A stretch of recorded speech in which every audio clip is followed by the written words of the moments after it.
اس election میں انہوں نے کہا کہ صحافیوں کا کام ہے کہ خبر کو جنریٹ کرنا اور اس خبر کو پھر تصدیق کرنا اور پھر اس پر ویلاگ کرنا، یہ میرا کام ہے، بغیر میں تصدیق کیے اپنا ویلاگ نہیں کرتا۔ انہوں نے کہا کہ بہت جلد میں انشاءاللہ اپنا ویلاگ کروں گا، 10 سے 15 دن، موسٹلی 20 دن کے اندر انشاءاللہ انہوں نے کہا کہ میں بہت جلد اپنا ویلاگ کروں گا اور اسی طرح کروں گا جس طرح میں پہلے کرتا تھا، اسی طرح تنقید کروں گا، جو بات ٹھیک لگے گی میں اس بات کو کروں گا، اس سے مجھے کوئی نہیں روک سکتا۔ اس کے بعد شاہ محمود قریشی، میرے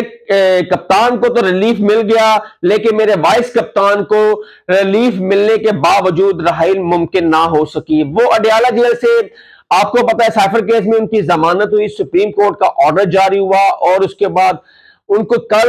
پرسوں جیسے رہا کرنا تھا اور پولیس وہاں پہ باہر کھڑی ہوتی ہے، پنڈی کی پولیس ہے اور وہ ان کو گرفتار کرنے پہنچ جاتی ہے۔ وہ ابھی جیل کی حدود کے اندر ہی تھے تو انہوں نے میڈیا سے گفتگو کرتے کہا کہ یہ میرے پاس آرڈر ہے سپریم کورٹ کا اور یہ مجھے ڈی سی نے 15 دن کے لیے مجھے نظر بندی کا حکم کیا ہے، 9 مئی کے واقعے میں تفتیش کرنے کے لیے انہوں نے کہا ہے کہ یہ میرے ساتھ سیاسی انتقام لیا جا رہا ہے۔ میں 9 مئی میں نہ تو شامل تھا، میں اس ٹائم کراچی میں، میری بیوی بیمار تھی۔ یہ ان کی جو بیٹی ہے مہربانو، انہوں نے بھی ایئر وائی نیوز آتے ہوئے انہوں نے گفتگو کرتے ہوئے انہوں نے کہا ہے کہ میں والد صاحب، میں اور میری والدہ ہاسپٹل میں تھی، آغا خان ہاسپٹل میں کراچی میں۔ اس 9 اور 10 تاریخ کو میرے والد ہاسپٹل میں تھے میری والدہ کی تماداری کے لیے، نہ تو وہ 9 مئی میں دور دور تک ان کا کوئی کردار نہیں ہے، نہ وہ شامل ہوئے، نہ کوئی سٹیٹمنٹ دی انہوں نے،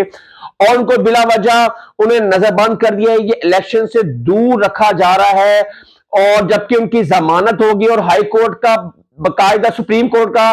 ان کا انہوں نے آرڈر میں بھی لکھا ہے کہ کسی بھی سیاسی رہنما کو سیاست سے آؤٹ نہیں کیا جا سکتا، سیاست سے دور نہیں رکھا جا سکتا، اور چیف جسٹس آف پاکستان کے لیے یہ بہت بڑا لمحہ فکریہ ہے۔ 2 وقت کے وزیر خارجہ ہے، وائس چیئرمین ایک پی ٹی آئی کے ہے، ایک بڑی جماعت کے وائس چیئرمین بھی ہیں،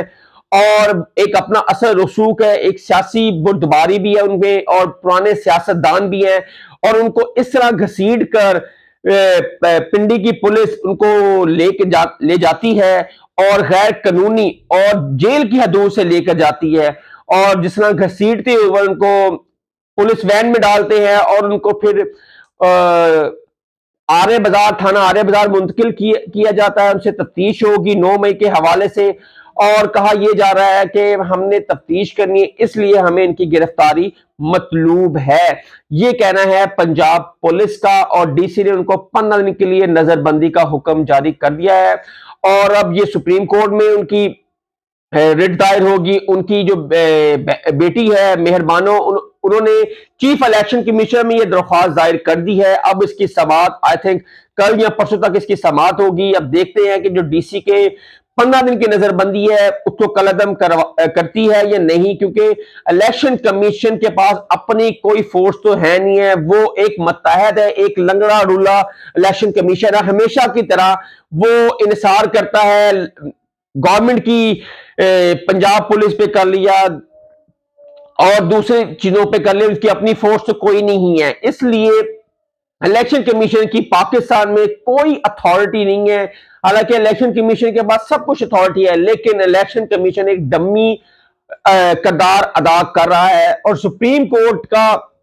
چیف جسٹس قاضی فائز عیسیٰ نے جیسے کہا الیکشن 2024 8 فروری کو ہی ہوں گے، تو 8 فروری کو تو ہونے ہیں، لیکن انہوں نے کہا ہے کہ الیکشن میں کوئی بھی رکاوٹ پیش نہ آئے۔ لیکن ہم نے دیکھا ہے کہ جیسے ڈی سی اپنے حکم کر رہی ہے، نظر بندی کے ایم پی او کے تحت لوگوں کو گرفتار کیا جا رہا ہے، ان کو نظر بندی کی جا رہی ہے، ڈی سی کے نیچے الیکشن ہونے ہیں، تو کیسے فری اینڈ فیئر الیکشن ہوں گے؟ یہ تحریک انصاف کا پہلے بھی یہی موقف تھا اور آج بھی یہی موقف ہے کہ ڈی سی کے نیچے کیسے الیکشن ہو سکتے ہیں، جیسے کہ ڈی سی اپنی جو پی ٹی آئی پر ظلم اور جبر کر رہا ہے، جو غیر قانونی نظر بندیوں اور ایم پی او کے تحت لوگوں کو نظر بند کیا جا رہا ہے، گرفتار کیا جا رہا ہے، یہ چیف الیکشن کمیشن اور چیف جسٹس آف پاکستان قاضی فہد عیسیٰ کے لیے بہت بڑا چیلنج بھی ہے۔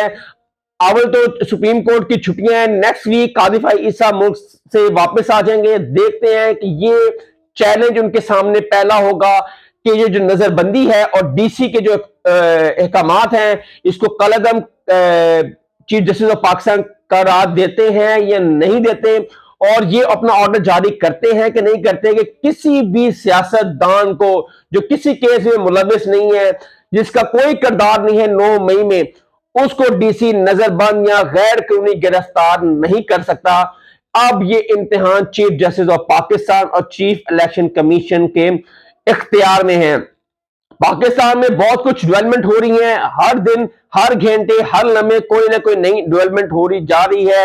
اور ایک اور ڈیولپمنٹ بھی بہت ہے، وہ میں اپنے نیکسٹ ولاگ میں آپ کو بتاؤں گا کہ شیخ رشید صاحب کے ساتھ کیا ہوا اور ہماری چڑیا نے کیا خبر لے کے آئی۔ پہلے ہماری چڑیا گئی اڈیالہ جیل، پھر بنی گالا، پھر گئی لال حویلی، پھر گھوم گھما کے اس نے ایسی خبر لائی ہے، وہ میں آپ کو نیکسٹ ویلاگ میں اپنے بتاؤں گا کہ شیخ رشید کے ساتھ ہونے کیا جا رہا ہے اور عمران خان کا اگلا اور آخری پلان کیا ہے، اور انہوں نے کہا ہے اب کھیلیں گے T20۔